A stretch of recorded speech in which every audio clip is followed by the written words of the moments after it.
Jean-Christophe Lagarde. Bonjour. Député de Seine-Saint-Denis, président de l'UDI, pourquoi à tout prix vouloir ce délai d'attente? C'est finalement assez simple d'être d'accord ou pas. En plus, ça fait un délai de plus pour la population qui veut savoir où on en est. C'est absolument faux.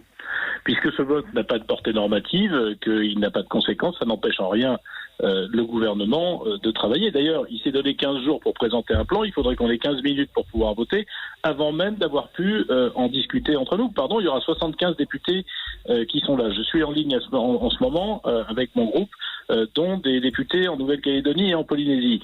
Et circuler et rien à voir, on vous demande de voter, mais on se fout éperdument de ce que vous direz. Je me dis qu'on revient à l'autoritarisme des débuts. Je veux rappeler quand même qu'en 48 heures, l'Assemblée nationale et le Sénat, il y a 6 semaines, ont donné des pleins pouvoirs au gouvernement.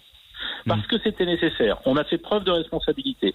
Et là, au lieu de choisir une co-construction avec l'ensemble des forces politiques pour donner de la confiance, beaucoup de Français sont inquiets de savoir comment leurs enfants repartent à l'école, comment on va utiliser les transports. On nous dit, voilà la vérité qui va tomber du ciel comme avant les Gilets jaunes. Et puis on vous dit, vous avez qu'à dire oui ou non. Pardon de vous dire que ça ne me paraît pas sérieux ni respectueux comme démarche. Donc c'est la méthode qui ne vous convient pas, Jean-Christophe Lagarde. C'est la méthode parce qu'au fond, la question qui nous est posée, c'est est-ce que vous avez confiance ou non en nous pour gérer le déconfinement? Ma réponse est non. Quand je vois le bazar sur les masques, quand je vois le retard avec lequel on a déclenché le déconfinement, quand je vois les mensonges qu'on nous raconte en permanence sur les tests, sur les masques, que je vois qu'on fixe une date le 11 mai, qui de mon point de vue ne peut pas être la même partout. Donc Jean-Christophe Lagarde, est-ce que vous pensez qu'à Mulhouse, on est dans la même situation que dans le Cantal? Non mais d'accord, donc non. Si je comprends bien, Jean-Christophe Lagarde, c'est pas le délai de réflexion qui vous pose un problème, c'est le vote en lui-même et même l'allocution du Premier ministre. Vous auriez voulu être intégré. Pas du tout, je pense qu'ils ont commis la même erreur que d'habitude, une mauvaise démarche. Si on avait voulu construire un déconfinement qui tienne compte des différences de territoire, mais on a dit c'est partout pareil alors que le virus n'a pas circulé de la même façon partout. Si on avait voulu construire, on aurait pu y travailler, y compris en commission, ça a été proposé, ça n'a pas été le cas.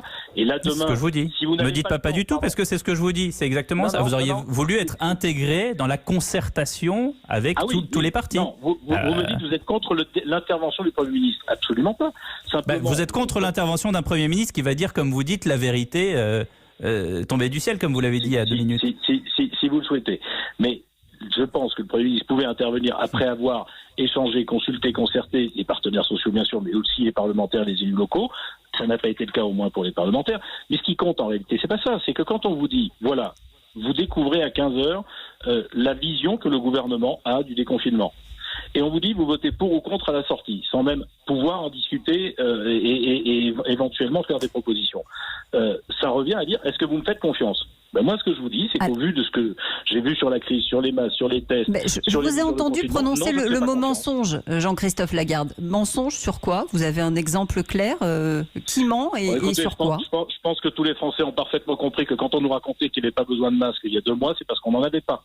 Et maintenant qu'il y a un peu plus de masques, on nous dit oui, finalement les masques c'est bien. On vient de nous raconter que les enfants ne devaient pas avoir de masque à l'école parce qu'ils sont pas capables de le porter. Et du coup, on nous dit qu'ils sont pas utiles.